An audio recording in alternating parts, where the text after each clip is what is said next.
Students, we are going to discuss Einstein's photoelectric equation. Photoelectric equation. Okay. This is one important concept. Every year in Neet exam, we get one question from this concept. Okay. Let us discuss the concept in this video. In my next video, we will discuss a number of problems which appeared in the previous year Neet examination. Okay, to understand this, we should know what is photoelectric effect, because this is based on the photoelectric effect. Okay, right. There is a metal plate. If light is incident on the metal plate, then electrons come out of these, and these electrons are called photoelectrons. This is photoelectric effect. To understand this, what Einstein said, this is a one-to-one relationship, one-to-one interaction between a photon and an electron. So, to understand the photoelectric effect, we should take it like this. Okay. This is a metal plate, for example, zinc plate. This is light, ultraviolet light. Ultraviolet light falling on zinc plate. How we should take it is photons. They fall on electrons. So, the zinc atom has electrons. Okay. So, this photon, ultraviolet light, is a packet of energy. Okay. This photon is falling on this electron. Okay. Then what happens? The electron gains the energy of the photon. That is called incident energy. The incident energy is the energy of the photon. Energy of photon. This is falling on the revolving electron. So, the electron gains that energy. Okay. What the electron does with this energy is, first thing, it comes out of this atom. It comes out of this atom. How much energy it spends to come out of this atom is known as work function. Okay. Work function is the amount of energy spent. Amount of energy spent by electron to come out of the metal atom. Okay. So, supposing 100 joule energy is incident, 60 joule of energy is spent, then balance 40 joule is there, isn't it? So, that energy will be in the form of kinetic energy. So, the remaining energy will be available with the electron in the form of kinetic energy. This is called Einstein's photoelectric equation. Okay. Let us get into the detail of this one. Okay. Now, consider the Halva experiment. This is a discharge tube. There are two metal plates, two zinc plates. This is connected with the negative of the battery. This is connected with the positive of the battery. And you have a sensitive galvanometer here. So, this is cathode, this is anode. Right. Now, if light is incident, ultraviolet light is incident on zinc plate, electrons do come out. Okay. When the electrons come out, they come with some velocity, and they will have different velocities. Why there is different velocities is because the metal plate is this. This is the surface. Okay, this is the surface. Electrons which are on the surface. This is on the surface. So when the photon is incident, the surface electrons, they come out without any collision. They come with maximum velocity. The electrons which are inside, when the photon falls on them, when it comes out, it hits with the metal atoms and then it comes out. So the velocity will be less because some kinetic energy is lost by collision. These electrons, they do not suffer any collision. They do not suffer any energy by way of collision. They will have all the kinetic energy with themselves. So the velocity will be maximum only for the electrons which do not suffer any collision. Other electrons will have lesser energy. Supposing if an electron suffers multiple collision, it may come with zero velocity also. Okay. Now let us see. So from the cathode, electrons come out, cathode repels and the anode attracts. Some electrons, they have velocity also. So with the help of that, they reach the anode. When some electrons reach the anode, we say the circuit is completed. So if n electrons are reaching the anode, Q is equal to Ne is the charge which is flowing through this circuit. Because of that, it gives photoelectric current which is equal to Q by T, which is in microamperes. That is the kind of current it gives. Okay, right. Now, supposing if you try the same thing by making the light fall on the anode. When you make the light to fall on the anode, then electrons come out. Yes, but the cathode repels these electrons. It will not allow these electrons to come, and the anode attracts back these electrons. So the electrons which are released, they go back to the same plate. Therefore, circuit is not completed. Photoelectric current in this case will be equal to 0. Okay. Now we are going to discuss one concept, that is, what is the relationship between intensity of light and photoelectric current. Intensity means quantity to understand. So if I have on the metal plate, what I do, one light I switch on and it falls. Therefore it gives some electrons. Some electrons are coming faster, some of them are coming slower because of collision. I put one more light. Then if I put one more light, identical one, what happens? That will also give electrons. So the 4 electrons will become now 8 electrons. And they will also have, some of them will have maximum velocity, some will have less velocity and 0 velocity, like that. So when the intensity of light increases, that is the quantity of light increases, the number of photons falling on the metal plate increases. Because of that, number of electrons, photoelectrons coming out of the plate, that also gets increased. Because of that, more charge is flowing. So here 4E is flowing, here 8E is flowing. Therefore, the quantity of charge is increasing. When the quantity of charge increases, current, which is equal to Q by T, current also will increase. Therefore, the photoelectric current, we will get more amount of photoelectric current. Therefore, what I say, photoelectric current is directly proportional to intensity. Okay, let us draw a graph for this. Okay, come here. So, here is photoelectric current.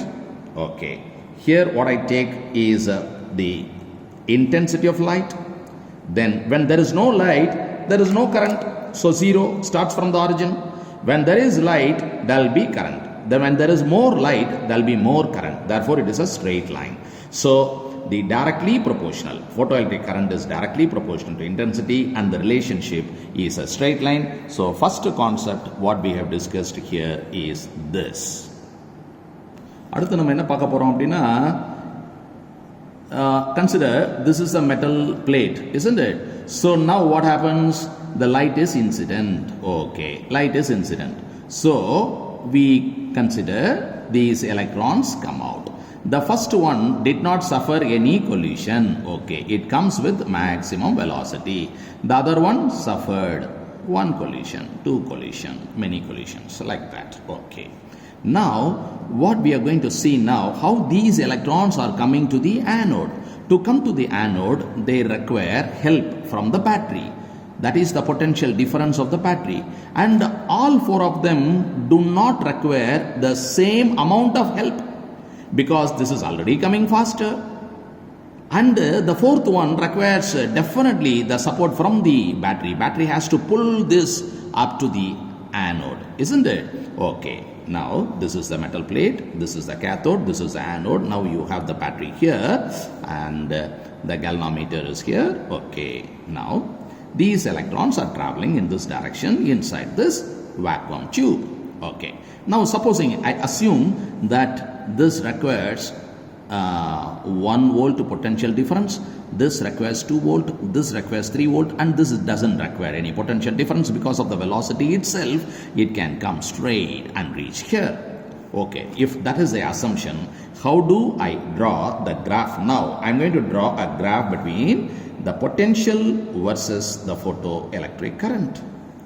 Okay, this is the photoelectric current y-axis and the potential is taken in the x-axis. Okay, now if suppose I give 1 volt potential difference, then this electron and this electron can come, because 1 volt potential is required for this and this doesn't require any potential difference, even then it will come. Okay, fine. Therefore, if 1 volt potential difference I give, these 2 electrons can come. Because of that, I get some current like this. I increase the potential difference to 2 volt. Okay, I put one more battery here, 2 volt potential difference I am giving. So now what happens? This electron also can join. So because of that additional charge flow, here in 2 volt I get more current. Now I increase the potential difference to 3 volt. So all the 4 electrons can come. Therefore the current will increase further. Suppose if I go on increasing the potential difference, I have gone to 4 volt. Now what happens? Only there are 4 electrons. Even if I give 4 volt, only these 4 can come. When I give 1 volt, these 2 has come. When I give 2 volt, these 3 has come. When I give 3 volt, all the 4 has come. So if I give 4 volt also, only these 4 electrons can come. We don't have anything else. Therefore, giving more potential will not increase the current. The current will be same. Even if I give 5 volt potential, only these electrons can come. So the current will be same. Therefore, this gives you the reason for saturation current. So the current cannot increase more than a certain limit, and this is called saturation current. The saturation current is this. Okay. Then what we think is that if I don't give any potential, what happens? That is what we are thinking. No battery, no potential difference. What happens? So only this electron can come because it doesn't require any potential difference. It is coming very fast, it can come. So normally what we study, only when there is a level difference, water can flow from high level to low level. Water can flow like this. Water flows from Mettur to Tiruchirappalli, Tiruchirappalli to Tanjavur, because there is a level difference. So whenever there is a potential difference, charge can flow. But supposing you imagine this is our home, this is a floor we want to wash, there is no level difference, but we pour a bucket of water with high velocity. So even though there is no level difference, the water flows because it is thrown on the floor. It is flashed on the floor. Like that, this electron, since it is coming fast, on its own it can reach the anode. Now I check it. Zero potential difference, the fastest electron reaches, therefore I get some current even at zero potential difference. You have studied the Ohm's law. In a copper conductor, current flows, steady current that flows at a constant temperature is directly proportional to the potential difference. Current is directly proportional to potential difference. This is Ohm's law. Current is equal to V by R. When V is equal to 0, current also will be 0. But here, the photoelectric current does not obey Ohm's law. Even when potential is 0, we get some current because I told you the reason, this electron is able to reach. Okay, now what we think, when do I get zero current? To get zero current, what I should do? So what I think is I should give a reverse potential to stop it, because this is coming very fast. I don't want this electron to reach here. Therefore, I should make this negative, and therefore the battery should be reversed. I keep giving some potential difference. I give 0.5 minus 0.5 now. I'm making this as the cathode, minus 0.5. I'm not able to stop it. The galvanometer shows deflection, so I increase it to minus 1 volt. Even now galvanometer shows deflection. Then I slowly increase it. I find at 1.2 volt there is no current. That means the stopping potential is minus 1.2 volt. So here this is the place, minus 1.2 volt. There I get zero current. So this is called stopping potential. So you should understand what is stopping potential and what is saturation current. Okay, so now if I increase the intensity, what will happen? You look at these two parameters. If I increase the intensity, okay, I switch on one more light. There was only one light, now one more light is switched on. Therefore, 4 more electrons come because of the other light. So 4 has become 8. So that means at 0 volt I will get this and this flowing, and 1 volt I will get 2 more flowing, 2 more electrons, and 2 volt 3 more electrons red color will join. Here 4 electrons of the red color also will join. Therefore, you can understand that saturation happens at 3 volt and 4 volt, 5 volt also saturation happens, but the quantity of charge is more. Therefore, the saturation current is more. Therefore, when I increase the intensity, saturation current will be higher than this at a higher intensity. Saturation current will be higher. Okay. And it will slow down like this. In 0 volt also it is higher because number of electrons are, fastest electrons are more. But stopping potential is, if I am able to stop this fastest electron, I will be able to stop this fastest electron also. So stopping potential will not change. You should understand this. So stopping potential does not depend on the intensity, whereas saturation current is directly proportional to intensity. Okay, let me explain this concept with the help of the photoelectric equation. Okay, what Einstein says is the photon has energy E. It is fixed. Okay. The work function, the amount of energy spent by the electron to come out of the atom, that is fixed. Therefore, the kinetic energy is also fixed. Okay, one example, since you are very familiar with the hydrogen, I explain with the help of hydrogen. Photoelectric effect can happen only in metals, but only for explanation, I explain you with hydrogen. So, okay. In hydrogen, this electron has minus 13.6 electron volt energy, you know. Now, the photon should have energy more than this. Otherwise, this electron cannot come. It can get excited, but it cannot get ionized. So, supposing if the photon is, this photon is some 18.6 electron volt, then what happens? This is having energy 18.6. Okay. When this falls on this, firstly this electron spends this energy so that the energy becomes 0.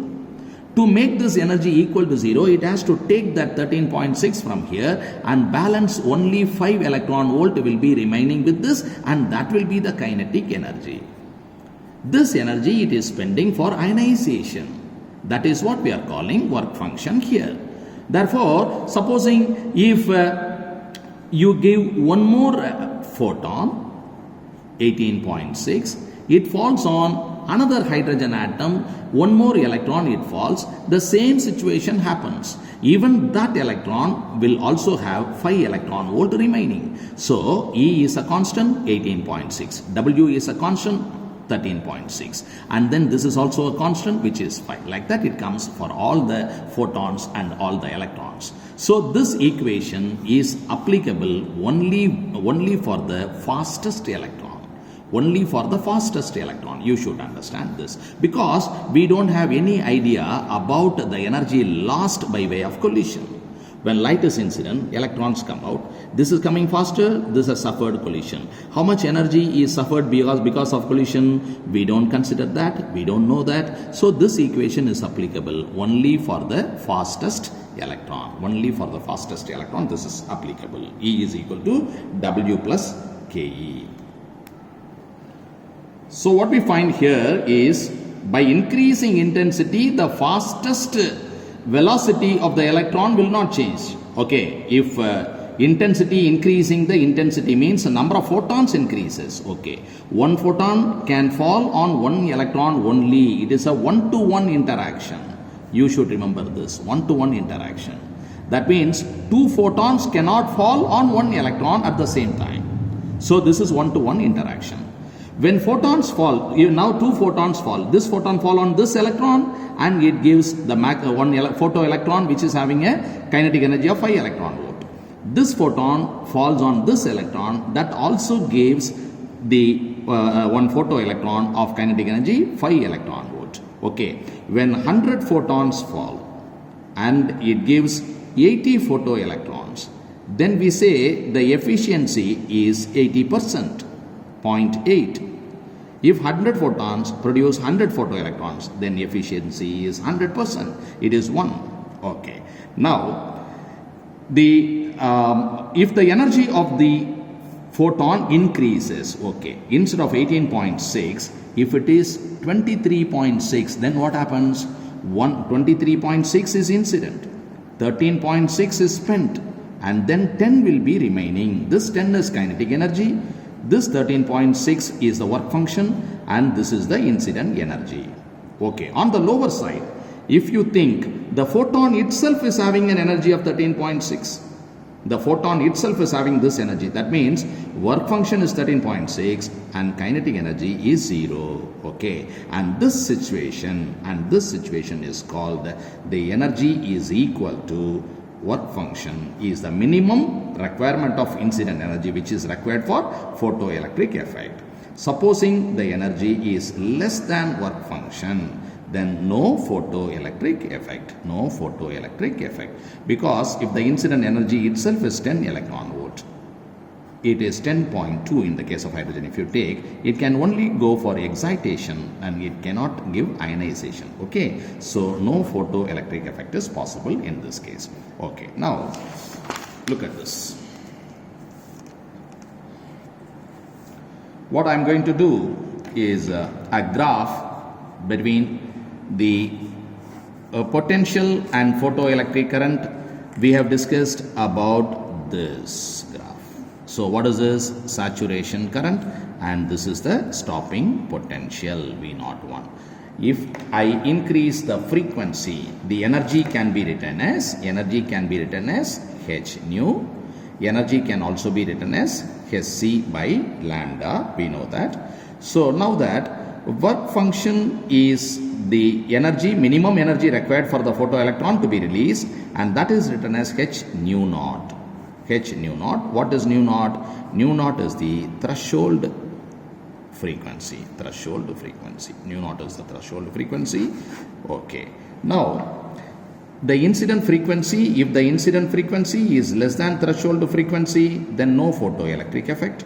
If the incident frequency is equal to threshold frequency or greater than threshold frequency, then there is photoelectric effect. Okay. Now we consider one more frequency. This frequency we take it as frequency 1. Suppose if I go for another frequency which is greater than this, that is the incident energy is greater than this. First a photon is falling E1, another photon, a bigger one is falling now, that is energy is more. If the energy is more, then you consider 4 photons of this size are falling, you get 4 electrons. 4 photons of this size is falling, again you will get 4 electrons. So number of electrons will not change. When frequency increases, number of electron will not change, charge will not change, current will not change. All these things will remain constant. But what will change is the energy, more energy is falling. Therefore, work function plus kinetic energy, work function is a constant, kinetic energy will change, kinetic energy will be more. Kinetic energy more means stopping potential will be more. Why? Because what is stopping potential? The fastest electron is stopped by the stopping potential. The fastest electron is having kinetic energy. The stopping potential is doing some work. How much work it is doing? It is work is equal to VQ. That is, a charge on electron is V and the potential is V naught. Therefore, the stopping potential is equal to EV naught is equal to maximum kinetic energy. This equation, the stopping potential satisfies. Okay. So, when the incident energy increases, stopping potential increases. Okay. So, how the curve will be? The curve will be like this.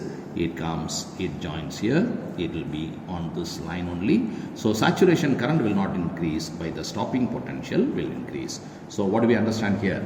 When frequency increases, stopping potential increases, but saturation current remains at the same place. So these concepts you should know. Okay.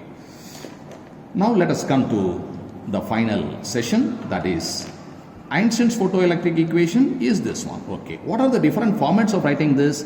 Energy can be written as h nu, work function is h nu naught, kinetic energy maximum. Only for kinetic energy maximum this equation is applicable. Okay, kinetic energy maximum is of mv max square. Okay, this is one way. Another way of writing hc by lambda naught. This kinetic energy can also be written as ev naught. Okay, so v naught is the stopping potential, nu naught is the threshold frequency, lambda naught is the threshold wavelength. Okay, so when the incident wavelength is less than the threshold wavelength, the photoelectric effect can happen, because when wavelength decreases, energy increases. Regarding frequency, the incident frequency should be more than the threshold frequency. Only when frequency increases, energy increases. Okay, you know this. Then I write this equation, h nu is equal to h nu naught plus ev naught. I take ev naught to this side, I have h nu, this goes to the other side minus hv naught. This equation, if I draw a graph, here you take kinetic energy, or kinetic energy is nothing but ev naught, and here you take frequency. How this graph will be? This graph will be like this. Okay, what's the meaning of this graph? Is only when the frequency is equal to, here it is 0, then increases. Only when the frequency is equal to threshold frequency, photoelectric effect can happen. That is why here I have drawn in dotted line. Photoelectric effect cannot happen from here to here. No photoelectric effect. Only after this the photoelectric effect happens. It shows that. So when frequency increases, here frequency increases, the kinetic energy also increases. It shows that. Then another thing, here it cuts here. This gives the y-intercept. Y-intercept. Let us discuss about the slope of this and y-intercept. Okay. Compare this equation with y is equal to mx plus c. In the y-axis I have taken this, in the x-axis I have taken frequency. Therefore, the slope of the line m is equal to Planck's constant. Slope is equal to Planck's constant. And c, y-intercept is minus h nu naught. You should know this one. And lastly, I divide everything by E. What do you get? V naught is equal to h by E, nu minus h by E nu naught. Okay. Here also you can compare with y is equal to mx plus c. Okay. Let me draw that curve. That is also a straight line. So you get a straight line like this. Right. This straight line. What is the slope? Slope of the line is h by E. And here what you have in the y-axis is the stopping potential. What you have in the x-axis is the frequency. What will be the intercept? That is minus h by E nu naught. So here you see this h and E are permanent constants. This is Planck constant. This is charge on one electron. It will not be different for different experiments. Okay. So whatever is the metal used, whatever is the light, even if it is zinc or aluminum, platinum, whether the light is X-ray or UV ray, whatever it is, these things cannot change. Okay. So with this, we come to the end of this lecture. Okay, students, I am sure you should have understood this concept of Einstein's photoelectric equation. This concept is very important in the point of view of Neet exam, because I'll tell you, so these many questions have come, that is 39 questions have come in the last 32 years. 32 years means some years we have got more than one examination. Therefore, I would concretely say is one question in every question paper you will find this. So in your NEET 2020 also there will be definitely one question from this Einstein's photoelectric equation. In my next lecture, I'll solve all these questions. You please watch. Thank you.